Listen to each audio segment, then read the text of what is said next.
Welcome to Antique Hardware Supply, where we uncover the details that defined historic homes one piece of hardware at a time. Today, we're comparing two styles that often get confused, Eastlake and Victorian. They share an era, but their design languages couldn't be more different. Victorian hardware, like the era itself, is known for excess.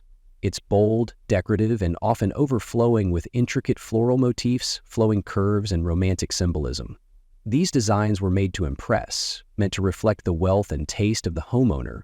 You'll see naturalistic shapes, roses, vines, acanthus leaves, cast in brass, bronze, or iron with heavy ornamentation and high-relief detailing.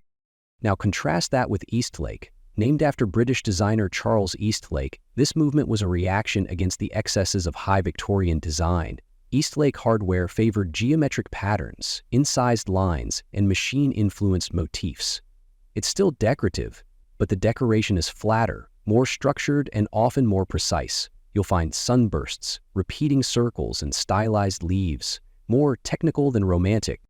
While Victorian pieces often look hand-carved and ornate, Eastlake designs reflect the emerging influence of mass production. They were meant to be beautiful and efficient to manufacture, an early example of form meeting function in hardware.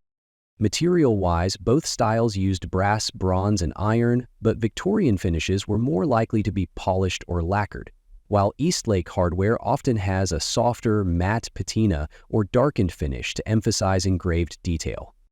So how can you spot the difference? Look at the shapes and lines. If it's ornate, flowing, and organic, it's probably Victorian. If it's linear, symmetrical, and stylized, you're likely looking at Eastlake. Thanks for watching Antique Hardware Supply.